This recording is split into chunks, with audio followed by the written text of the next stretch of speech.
kwa mushikiranganje bazobabaje nuko musigurira abenegihugu ingene ibiciro by'ibidandazwa canke intego biduga ku rugero rurenga 3% mu kiringo kitarenga ukwezi kumwe, kandi ibyo bidandazwa nyene bitariko biraboneka mu gihugu.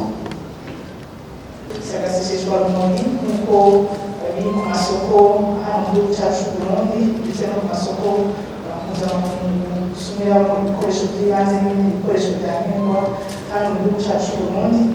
Muri rusange biragaragara yuko ikibazo cy'ibiciro ari ikibazo nkoramutima haba hano mu gihugu cyacu Burundi cyane ku masoko mpuzamakungu inyuma y'ikiza cya coronavirus.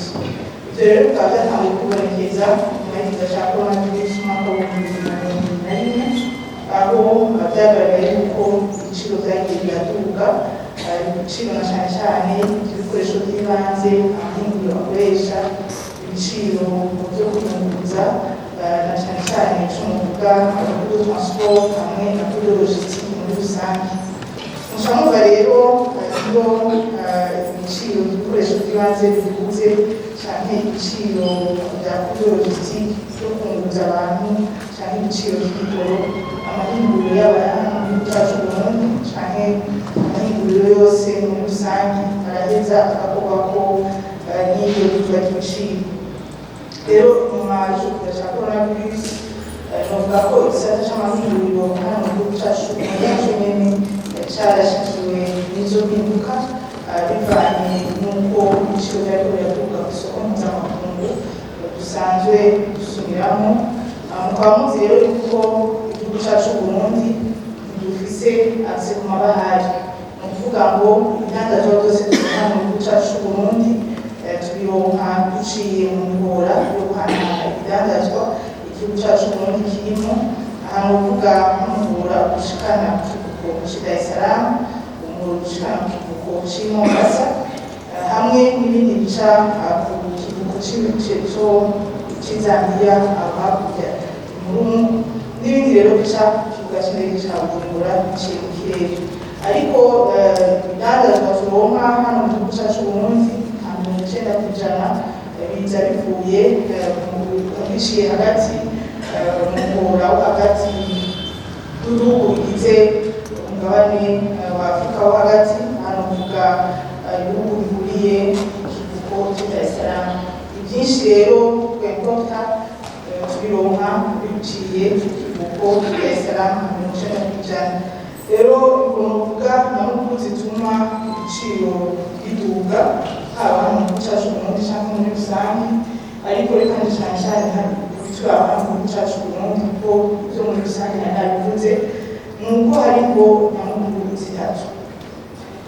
Ingo ya mbere ni uko nk'uko nari kubivuga twebwe icyo tuja gusumira mu makungu byinshi cyane, ni ukuvuga ngo iyo ibiciro muri rusange ku isoko mpuzamakungu bikunze uja gusumira kuri aya masoko mpuzamakungu niwe aheza agakorwako cyane.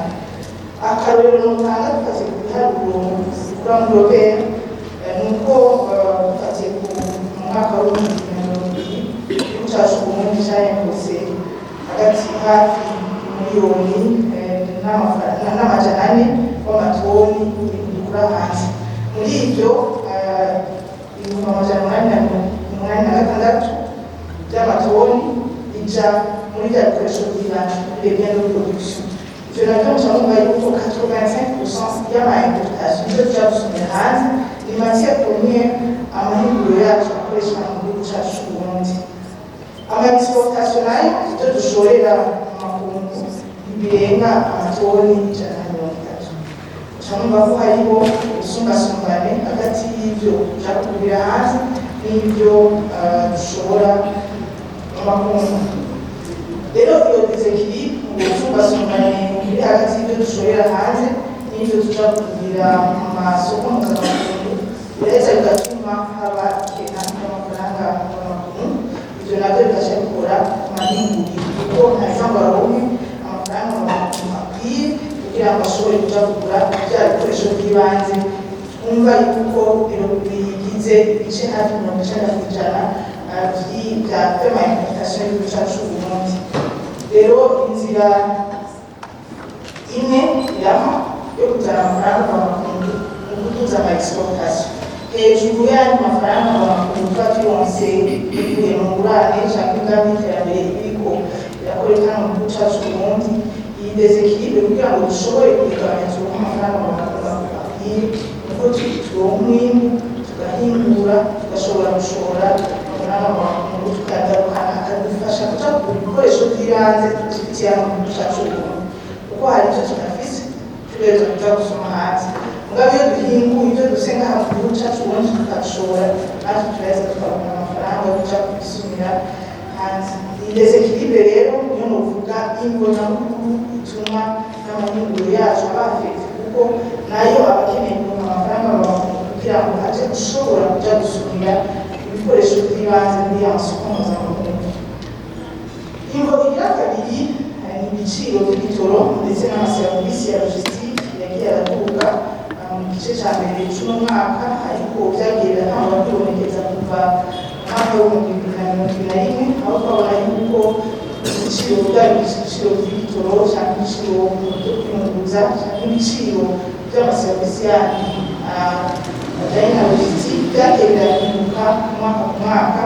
Ubu twabona yuko ndetse abanyakubahwa abakenguzamateka kugira ngo murabizi yuko n'igiciro cy'ibitoro hano mu gihugu cyacu Burundi kigiye kuva ku bice byaba hafi mirongo itatu ku ijana.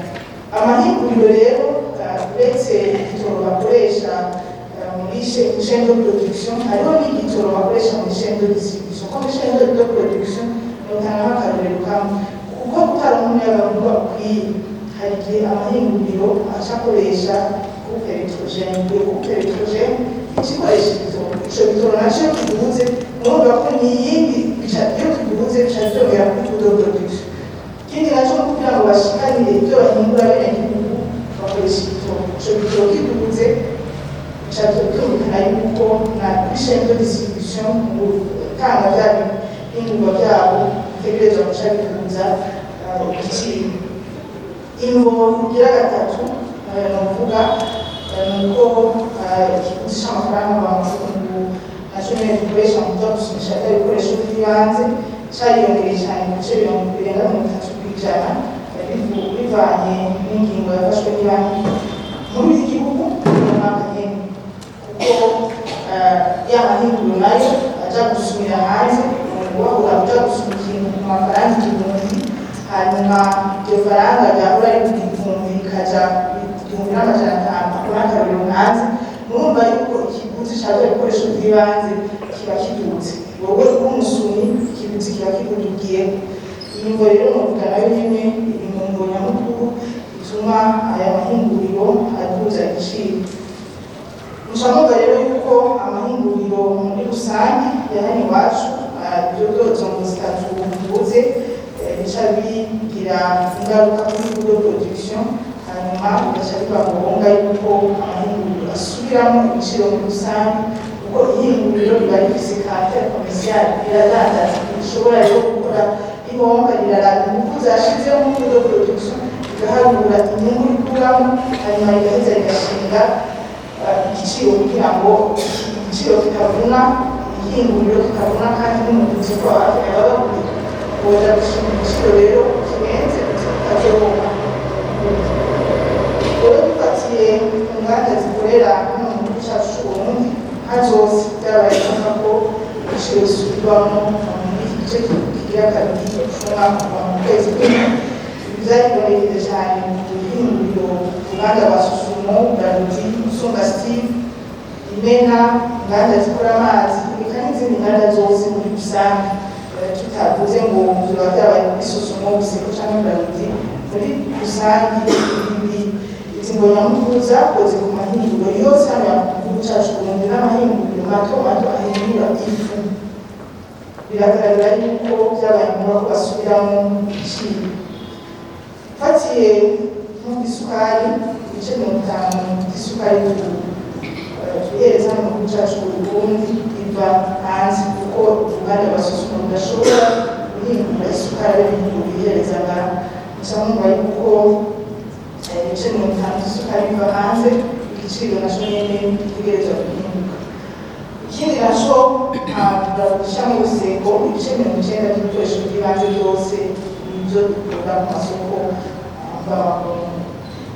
Kuronka rero amafaranga mvamakungu akwiye kugira ngo ushobore kuja gusuma ibyo bikoresho by'ibanze, novuga niyo muti ushitse kandi urama ushobora kuboneka kugira ngo aya mahinguriro ashobore guhingura ibyo abenegihugu bakeneye umunsi wa mbere, ivyo adafise kapasite de production navyo bikaja gusuma comme produit fini, bikaja gusuma isima ikaja gukorwa hanze kugira ngo isahirize uruganda rwa buseko. Ikindi naco rero novuga nuko rimwe na rimwe hakibonekeza ikena ry'ibinyobwa vya Braludi canke isima ya buseko canke hakaboneka n'ikena ry'isukari.